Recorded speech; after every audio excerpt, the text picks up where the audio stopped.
আসসালামু আলাইকুম, কেমন আছেন সবাই? আশা করছি আপনারা সবাই ভালো আছেন। এখন প্রায় সকাল 10টা মতন বাজে।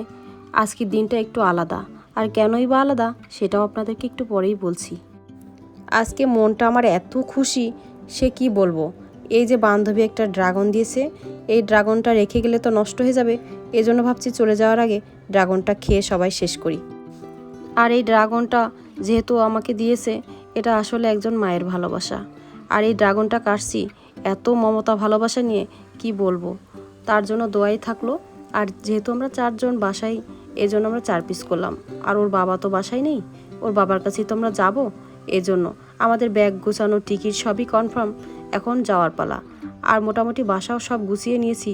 কিছু কাপড় এলোমেলো আছে, ওগুলো খালি ভাঁজ করে গুছাতে হবে। বাসাটা একদম এলোমেলো করে রাখা যাবে না।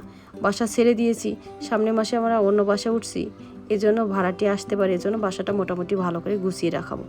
কারণ গুছিয়ে রাখলে মোটামুটি ভাড়াটি এসে যেন বাসাটা পছন্দ করতে পারে। তো চলুন, মোটামুটি সব কাজ শেষ। যত ধুলোবালি কাজ কর্ম, তেল কাজটা লাগুক না কেন, দিন শেষে মনটার মধ্যে এত শান্তি লাগছে ঘুরতে যাওয়ার কথা মনে ভাবলে, সে কি বলবো। কাজ শেষ করে বেরিয়ে পড়লাম। আসলে গন্তব্য একটাই, চায়ের রাজ্য শ্রীমঙ্গল। মনটা যে কেমন ছটফট করছে, রোজকার রুটিন থেকে একটু ছুটি। এবার সোজা রেল স্টেশন। সবসময় কমলাপুর রেল স্টেশনে আসি, কিন্তু আজকের আশাটা আর চতুর্দিকে দৃশ্যটা যেন আমার চোখে অন্যরকম লাগছে।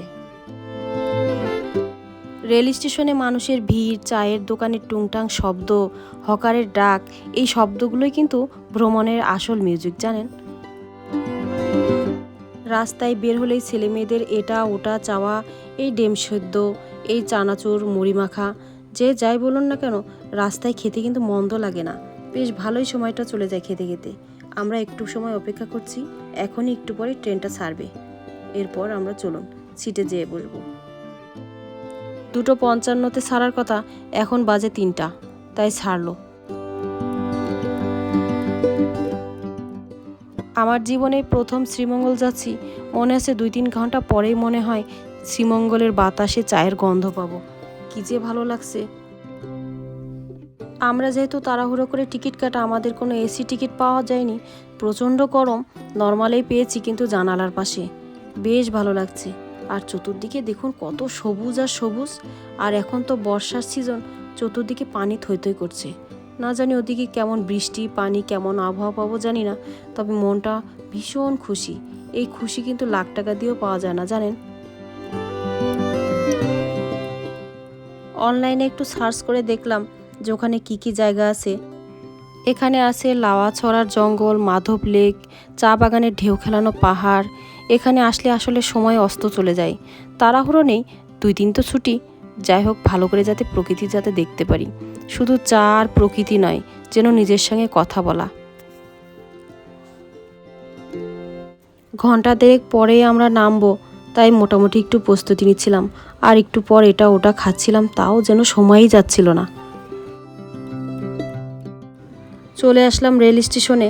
আর এই যে মাত্রই নামলাম, আর নামার পরই জানেন না মনকে প্রশ্ন করছি, আসলে কি সেই জায়গায় নেমে এসেছি যেখানে নামলে মনটা জুড়িয়ে যায়। আর এদিকে ওর বাবা আমাদের জন্য অপেক্ষা করছিল, সবাইকে কিটক্যাট দিল। বাচ্চারা তো কিটক্যাট পেয়ে খুব খুশি। আর আমি জানি না চতুর্দিকে একদম মনটা ভরে দেখছিলাম। এই যে যে গাড়িগুলো দেখছেন, এই চাঁদের গাড়ি বলে। এই চাঁদের গাড়িগুলো তো এই জীবনে প্রথম দেখলাম মনে হচ্ছে। বিভিন্ন কালার, জানে না। তো আমরা তো কালকে সারাদিন ঘুরবো, এর জন্য চাঁদের গাড়িগুলো ঠিক করছে। আর এই যে শ্রীমঙ্গলের আনারস, তাজা তাজা আনারস নিয়ে বসে আছে।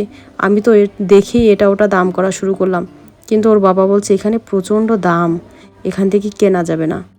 আর যেহেতু রেল স্টেশনে সবেমাত্র নতুন লোকই বেশিরভাগই ভ্রমণ করে, এজন্য জানে না একদম 3 গুণ বেশি দাম চেয়ে বসে। আমরা অটোতে করে চলে আসলাম। আর এই যে ব্যাগগুলো এখন সব নামাবো। আর বাসা এই যে সামনে, আমরা যেহেতু র্যাবের অফিসের পাশেই বাসা, এই যে বেশি একটা দূর না, মাত্র 10 টাকা ভাড়া নিয়ে এলো। যাই হোক, চলুন এবার বাসার ভিতর যাই। এই বাড়িটা দেখে জানেন না, একদম নিচ থেকে উপর পর্যন্ত বারবার দেখছি। অদ্ভুত ডিজাইনের বাড়ি, জানেন না, এরকম বাড়ি আমি সচরাচর দেখিনি। কোন দিকে দরজা, কোনটা ফ্ল্যাট, কোনটা সিঁড়ি, মানে একদম উলট পালট। ভীষণ বড় একটা বাড়ি, 5 তলা বাড়ি, না সরি 4 তলা বাড়ি, কিন্তু মনে হচ্ছে জানে না একদম 5 তলা, এত উঁচু করে বাড়ি করা। এই যে মাঝখানে সিঁড়ি, আবার দুই পাশে 2টা সিঁড়ি চলে গেল। এখন পৌঁছে গেছি, প্রায় 10:30 মতন বাজে।